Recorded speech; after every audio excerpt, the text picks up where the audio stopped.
배우, MC, 비보이, 선수, 심판, 교수님도 하세요? 아, 예, 강의 나가고 있습니다. 네. 무슨 과? 저기 무용예술 계열에 이제 브레이킹 이론.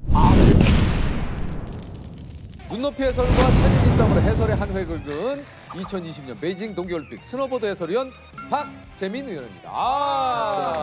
안녕하세요. 일단 소개를 좀 해주세요, 직접. 아, 네, 안녕하세요. 이번 베이징 동계올림픽에서 스노보드 해설위원으로 인사드렸던 배우 박재민입니다. 네, 안녕하세요. 그러니까 이제 이번 올림픽에서 박재민 의원의 해설을 뭐 진짜 못 들어본 사람은 있어도 네. 한 번만 들어본 사람은 없다 할 없다. 정도로 해설을 진짜 제 잘하셨어요. 마지막에 점프를 하는데 바퀴수는 대체 어떻게 세는 거죠? 제가 지금부터 알려드리겠습니다. 네. 넘어지더라도 미끄러지는 에너지로 변환이 되기 때문에 생각보다 아프진 않습니다. 굉장히 물리적인 설명, 좀 어려운 설명 나왔네요. 물리 잘 못했습니다. 원래 지금 직업이 소개하신 대로 이제 배우신데 네네. 사실 이번이 아니고 이제 평창올림픽 때부터인가요? 네. 해설위원을 좀 하셨잖아요. 네네. 이제 2018년에 이제 평창 동계올림픽으로 해설위원을 이제 시작을 했었고요. 네. 원래 해설위원을 하려고 하거나 그런 게 아니었는데. 아 그래요? 네, 제가 이제 스노보드 선수를 굉장히 오래 했거든요. 아 그래요? 네, 스노보드 선수 생활을 거의 한 20년 정도 하면서 국제 심판 자격증을 가지고 이제 심판 활동을 했었기 때문에 그때 저를 눈여겨 보던 방송국의 이제 스포츠국의 선배님이 한 번쯤 해보면 어떻겠느냐라고 네. 얘기를 해가지고 우연한 기회에 이제 들어가서 처음 인사를 드렸었고요. 네. 그리고 나서 이제 올해 있었던 베이징 동계올림픽까지 이렇게 이어지게 됐습니다. 아니 사실 이번 올림픽에서도 이제 친절한 해설이 화제였는데 몇 가지만 좀 얘기를 해보면은 네. 이게 사실 회전을 막 해설위원 분들이나 이제 그 얘기를 하시는데 잘 모르겠어요. 근데 이런 걸 계산할 때 이제 등배 아니면 오른발 왼발을 보면 된다. 바퀴수 세는 게 좀 헷갈리시는 분들은 제가 항상 등배를 얘기하는데 등배, 네, 배가 보여서 다시 배가 보이면은 배. 한 바퀴가 되겠죠. 자, 바퀴수 세어볼까요? 배로 시작했죠. 다시 배가 보이고 몇 바퀴? 두 바퀴. 정답! 보통 스노보드 커뮤니티에서는 이제 그 용어들이 있어요. 한 바퀴를 돌면 저희가 360도라고 하잖아요. 그렇죠, 그렇죠. 그럼 이제 360도라고 얘기를 안 합니다. 이제 멋있게 뭐라고요? 360. 360. 360. 360도에서 두 바퀴 돌면은 720. 그럼 줄여서 7, 10, 12, 14 이렇게 가거든요. 아, 근데 사실 지금 들으시면서도 사실 모르죠. 14. 사실- 헷갈려요. 어려워요. 네, 어렵죠. 그래서 많아요. 제가 이제 줄여서 항상 이제 한 바퀴, 두 바퀴, 세 바퀴라고 이제 얘기를 하고 그다음에 바퀴수를 셀 때 배가 보였다가 다시 배가 보이면 한 바퀴죠. 그렇죠. 360. 그렇죠, 그렇죠. 근데 배가 보였다가 등이 보이면은 180도. 이게 반 바퀴죠. 그러면은 이제 배가 보였다가 배가 보면은 일단은 하나, 둘, 셋 중에 하나겠죠. 아 그렇죠, 그렇죠. 그러니까 셀 때 등배로 계산을 하시라. 아 그럼 좀 쉽네요. 그러니까 훨씬 네네. 쉽네요. 네. 오. 그 기술의 정확한 명칭을 전달하는 것도 중요하지만 더 중요한 건 사실 스노보드에 대해서 전혀 관심이 없는 많은 시청자분들이 저 바퀴에서 나도 세볼만 한데? 나도 한번 세보고 싶어. 재밌겠네. 그런 걸 알면 더 재미가 좀 있죠. 네. 아니 그러니까 저 참가 선수들 TMI 정보들도 줄줄 얘기를. 2월 12일이 생일인 독일 선수, 2018년도 서울에서 수술을 받은 영국 선수, 가스거 홍례문 앞에서 사진 찍어 올린 선수, 평창 올림픽 때 창문 열고 색소폰 불던 선수. 이건 좀 약간 TMI 아니에요? 그거 진짜. 아니 근데 약간 TMI가 아니 있긴 이건 좀 해요. TMI지. 아니카 모건 독일 선수인데요. 불과 며칠 뒤 다음 주죠. 12일이 생일인 선수가 되겠습니다. 이따가 평창 동계올림픽 때는 연습 때 부상을 당해가지고 서울로 이제 긴급 후송이 된 다음에 결국 거기 서울에서 수술을 받고 아유. 재활되는 모습을 이제 SNS에 공유를 하면서 굉장히 많은 응원을 받았었거든요. 다행히 서울에서 수술을 굉장히 잘했습니다. 이 선수는 2018년에 한복에 갓을 쓰고 이 흑내문 앞에서 사진을 찍어 올리면서 기억납니다. 기억납니다. 네. 그래서 화제가 됐던 선수죠. 한국이 정말 좋다. 평창 동계올림픽 때 선수 내에서 민원이 있었습니다. 누가 계속 색소폰을 분다.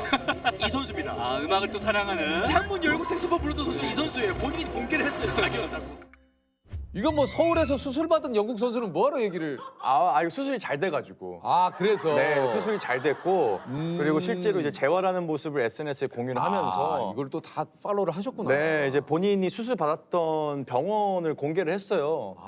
저기 잠실에 있는 저기 아병원에서 네. 수술 되게 잘 받았더라고요. 근데 그것까지 해설해 줄 거라고는 상상도 못했죠. 어떻게 보면. 그러니까 이제 경기 전에 이제 그런 선수들 참가하는 선수들 뭐 이제 인스타도 보고 뭐 이런 걸 다 팔로우를 좀 하시고. 네, 네. 이제 그 선수들의 정보를 제가 이제 처음에 준비를 하다 보니까 그냥 선수가 어느 대회에서 어느 성적을 얻었고 이 정도의 수준의 선수고 하는 게 사실 좀 공감이 안 되는 거예요. 와닿지가 않고 그러다 보니 올림픽의 주인공들은 이제 선수들인데 이 선수들이 써내려가고 있는 드라마의 주인공들의 이야기를 좀 전달할 수 없을까? 근데 그러다 보니까 이제 이 선수가 너무 궁금한 거예요. 그래서 이제 SNS를 들어가 보고 가장 처음 올렸던 사진부터 마지막에 올렸던 사진까지 쭉 보다 보니까 그거를 네. 250명을 다 팔로우. 그거 어떻게 그걸 네네. 다. 영어 외에는 이제 모르다 보니까 뭐 일어나 뭐 불어나 뭐 러시아어 이런 건 다 번역해가지고 번역기 돌려서 뭐 근황이나 뭐 심경의 변화 이런 것도 좀 보고. 가족의 관계. 네네네. 뭐 생일. 최근에 뭐 이혼. 그거 어떻게 다 외워 그거를. 다 외우진 못하고요. 이제 A4 용지로 정리를 해가지고 그 파일을 노트북에 담아서 이제 중계를 하면서 빨리 컨트롤 F 눌러가지고 검색하고 이제 중요한 것들은 이제 또 밑줄을 쳐놨거든요. 누군가는 올림픽을 나가는 것 자체가 목표인 사람들도 있고 4년 내내 일만 하다가 올림픽에만 출전하는 뭐 선수도 있고 올림픽에 출전하는 선수들의 그 과정을 면면히 보다 보면은 250명의 선수, 250개의 드라마 이렇게 나오죠. 경제학도입니다. 경제학 네, 학사. 네, 아담 스미스 보이지 않는 손 네네. 공부했겠죠? 무슨 소리요? 그렇습니다. 최근에도 좋은 일이 있었어요.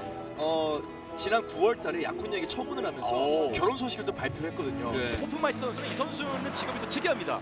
경찰관입니다. 호프마이스 경찰입니까? 네, 일단 뒤에 좀 뒤져 있어도 네. 쫓아가는 거에 되게요. 잡는 거는 많이 해봤겠죠? 네네네.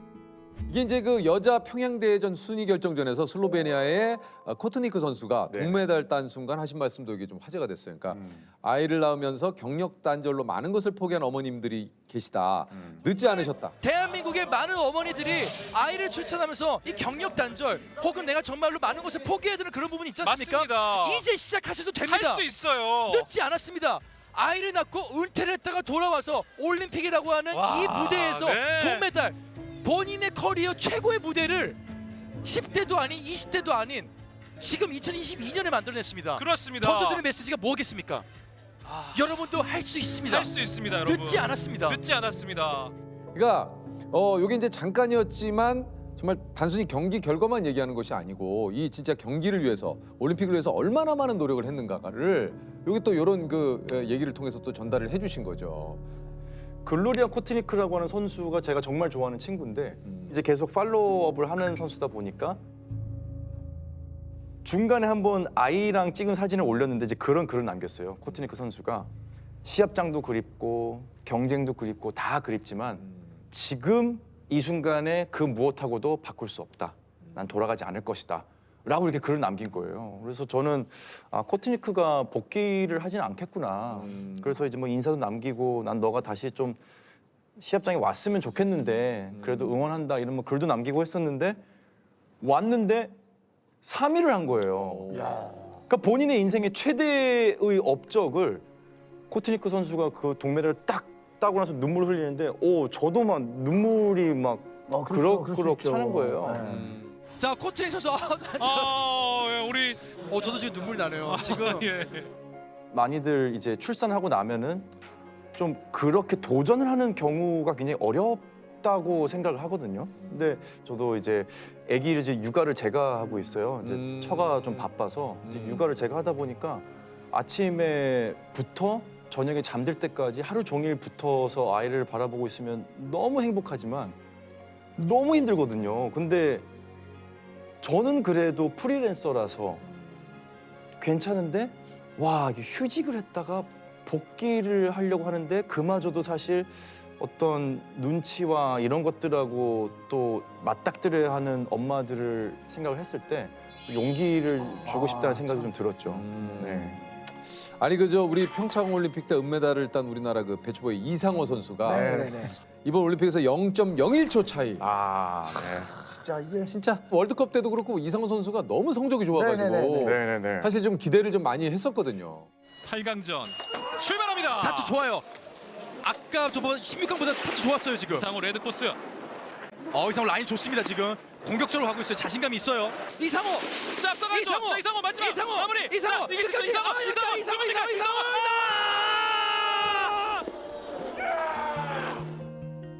사실은 이상호 선수도 그래서 전 인터뷰에서 제가 되게 감동을 좀 받았어요. 결과는 아쉬울 수 있지만 후회는 절대 없다. 그러니까. 네, 나는 최선을 다했다라고 얘기를 하면서 사실 뭐 8강에서 져서 결국 이제 5위를 하기는 했지만 제가 할 수 있는 것들을 제가 다 했기 때문에 조금 아쉬운 결과긴 하지만 그래도 후회는 없다고 지금 생각하고 있어요. 아 정말로 이제 진짜 올림픽 정신이 가득 찬 시대를 우리가 살고 있구나. 진짜 이제야 진짜 올림픽인 것 같아요. 네네네. 예전에는 진짜 메달 딴 것만 해도 어마어마한 거고 세계 5위, 4위 안에 들은 것도 대단한 거잖아요. 근데 이번과 같은 일이었으면 예전에 이제 이상호 선수 같은 그 선수분들이 반성해야죠. 죄송합니다. 예, 많은 국민들의 기대에 부응을 하지 못한 점. 그러니까 네. 정말 우리도 이제 올림픽을 이제 드디어 좀 즐길 수 있는 그러면 그런 때가 된 것 같아서 참 그럼요. 너무 기뻐요. 그러니까 올림픽 메달이 당연한 게 아니에요. 진짜 그럼요. 어려운 겁니다. 네. 아무래도 제가 생각했을 때 올림픽의 중요한 부분 중에 하나는 선수들이 인간의 한계를 극복하는 부분이지 국가 간의 경쟁은 아니라고 생각하고. 이런 거 굉장히 중요하네. 네. 이게 올림픽 정신이라는 거. 네, 그러다 보니까 우리나라 선수니까 반드시 이겨야 돼요라고 하면은 오히려 이 경기에 집중을 하지 못하고 상대방 선수가 실수했으면 좋겠고 뭐 잘못됐으면 좋겠고 이제 좀 스포츠 정신하고는 좀 동떨어지는 쪽으로 응원을 하게 되는 것 같아요. 아니 그 다른 나라 경기 해설 할 때와는 다르게 또 우리나라 선수들이 경기할 땐 또 감정이 또 입이 좀 되지 않습니까? 아무래도 다르죠. 목소리 톤도 좀 달라지고. 네, 다를 수밖에 없고요. 아무래도 스노보드 종목에 있는 선수들 같은 경우는 같은 팀을 했던 선수들도 있고 이제 뭐 후배들이다 보니까 조금 더 얘기를 좀 해주고 싶은데 좀 굉장히 조심하는 편이에요. 근데 아무리 그러셔도 이게 목소리가 좀 달라지더라고. 그렇죠, 그렇죠. 자 이제 뭐 다음 선수 누구네요. 이 선수는 말이죠 뭐뭐 하고 굉장히 잘하는 선수. 근데 우리 선수가 나오면 자 이제 드디어 우리 대한민국의 정확해요. 이상호 선수가 항상. 출전을 합니다. 항상 자 이제 드디어로 시작해요. 아니 진짜로 어느 자료 화면을 보더라도 무조건이에요 무조건. 독일의 바우마이스터 선수도 탈락을 했고 네. 강력한 우승 후보 드미트리 로즈노프 선수도 탈락했고요. 자, 이제 대한민국의 이상호 선수 경기를 치르겠습니다. 자, 이제 대한민국 차준환 선수 연기가 펼쳐지겠습니다. 한숨 그만 쉬세요. 네. 아니 근데 우리나라 최연소 스노보드 국가대표 선수인 이채훈 선수에게 네. 개인적으로 장학금도 주셨다고 그래요. 예. 저도 스노보드 선수 생활을 오래 하면서 갖고 있던 가장 큰 고민 중에 하나가 1년 내내 아르바이트로 돈을 벌어서 스노보드 선수를 하는 그 짧은 3개월 동안 돈을 다 쓰는 거예요. 그러니까 돈이 생각보다 굉장히 많이 들어가요. 이게 또 장비도 해외도 비싸고. 좀 가고 그래야 되잖아요. 네, 해외도 전지훈련도 가고 저도 뭐 뉴질랜드 전지훈련 한번 갔다 오고 하면은 사실 돈이 굉장히 많이 많이 깨지거든요. 들죠. 근데 초중고 학생들은 뭐 아르바이트를 할 수 있는 것도 아니고 전적으로 부모님의 생계에 영향을 받을 수밖에 없는데 코로나19가 딱 오면서 제가 일이 엄청 많이 끊긴 거예요. 그러니까 제가 되게 경제적으로 좀 이렇게 한번 휘청을 했어요. 2020년에. 근데 그러면서 2020년 겨울에 스키장을 딱 가서 이제 후배들을 딱 보니까 와, 내가 이렇게 힘들 정도면은 이 선수들의 부모님들은 거의 다 자영업자신데 훨씬 힘들겠구나. 그 실제로 얘기를 들어보니 시합을 안 나오는 친구들이 좀 몇 명 있었어요. 이게 감당이 안 돼서. 그래서 후배들을 좀 도울 수 있는 방법이 없을까? 해서 이제 장학금을 이제 자비로 주기 시작했죠. 진짜 네. 대단하네요. 근데 이제 이채훈 선수가 사실은 올림픽에 이번에 참가를 못했어요. 그러니까 명단에 못 올라갔어요. 그래서 아쉽다. 그래도 뭐 아직 어리니까 다음 올림픽에 참가를 하겠지 했는데 올림픽 개막을 하면서 이채훈 선수가 이제 예비 리스트에 있다가 탁 올라간 거예요. 네. 그 소식을 전해 듣고 막 저녁에 막 목이 메는 거예요. 너무 기뻐가지고 근데 이제 조금 걱정되는 부분은 좀 있었어요. 사실은 지금까지 제가 하고 있는 중요한 원칙 중에 하나가 누가 얼마나 받았는지 이제 공개를 안 하는 이제 거거든요. 네. 네, 그래서 사실 이제 학생들도 지금 누가 줬는지 아마 모를 거예요. 받은 사람들은 아마 계속해서 좀 자비로 좀 주지 않을까. 지금까지 계획은 그렇습니다. 아니 그 비보이를 언제 하신 거예요? 저는 이제 96년부터 마지막 배틀 대회 나가서 우승한 게 아마 2008년 정도까지. 네, 그리고 나서는 이제 데뷔하고 나서도 저는 비보이 생활을 좀 했었어요. 그래서 진짜요? 콘서트 가수들 콘서트 좀 많이 하고.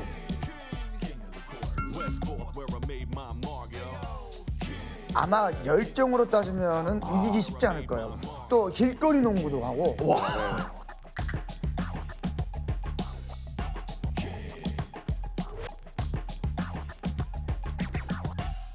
내가 또 그거 보고 놀랬잖아.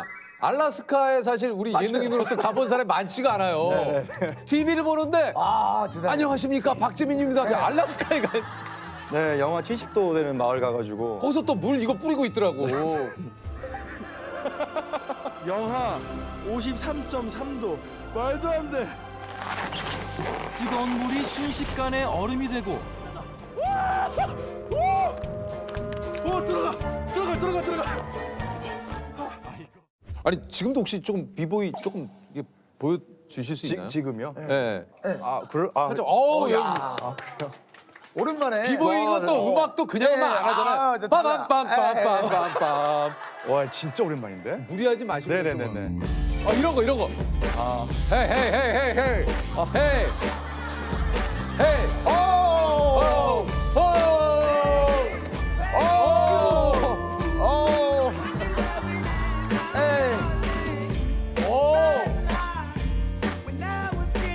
야야야.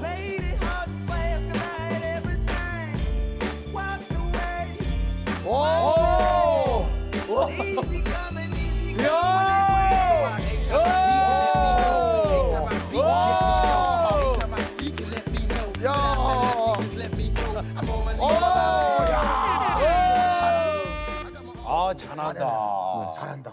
아니 근데 재민 씨가 공부도 부모님과 얘기한 이후에 하루 18시간 앉아서 공부만 했다고. 아, 네, 고3 때. 맨날 독서실 간다고 하고 이제 연습실을 갔던 거예요. 이제 부모님께 이제 거짓말을 하고. 그러다 고3 때 걸렸어요. 저는 이제 너무너무 그때는 춤을 추고 싶어가지고 저는 계속 춤을 추고 싶어요. 그랬더니 이제 부모님께서 그러면은 잘 할 수 있는 목표를 정해가지고 그 학교 가면은 너 춤, 뭐 운동 하고 싶은 거 그냥 하게 해줄게. 해라. 네. 그리고 그때부터 목표가 생기고 공부 문제 하나하나 푸는 게 제 목표에 가까워지는 느낌이 생기니까 공부가 너무 재밌는 거예요. 아 진짜. 성적이 오르는 게 막 야 요 기점만 넘으면은 내가 이제 춤추고 운동할 수 있으니까. 그래서 그때부터는 18시간씩 양치하면서도 자고 눈 깜빡일 때 빼고는 계속 공부했던 것 같아요. 이야. 그래서 3개월 동안 수능 점수가 120점으로. 와. 네. 오른 거예요. 네, 그래서 이제 목표한 학교에 갈 수 있겠다라는 생각을 그때 처음 했죠. 야, 이래가지고 결국 서울대 체육교육학과에 네. 합격을 하게 되는.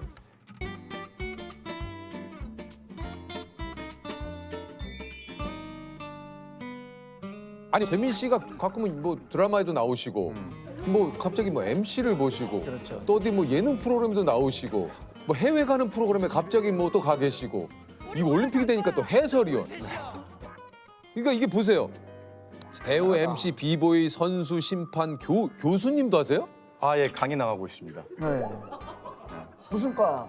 저기 무용예술 계열에 이제 브레이킹 이론 브레이킹 이론? 네, 가르치고 있습니다. 아니 진짜 십잡스네. 제가 우리 명수 형한테 지어준 별명이잖아요. 십잡스. 저는 사실 이 단어를 몰라가지고 몰랐는데 누가 DM 와가지고 저는 악플인 줄 알고 지웠거든요. 네. 이게 어감이 좀 이상하잖아요. 예. 제 좌우명이 확고한 목표를 가지지 말자. 대신에 매사에 최선을 다하자 하거든요. 이제 뭐 해설위원도 목표를 가지고 시작을 했던 게 아니고 뭐 농구, 스노보드, 뭐 브레이킹 이런 거 다 확고한 목표를 가지고 시작했던 일들이 아니라서 이렇게 하루하루 열심히 살다 보면은 내일은 또 다른 자리에 가 있는 저를 보면서 또 뭐 뿌듯하겠죠.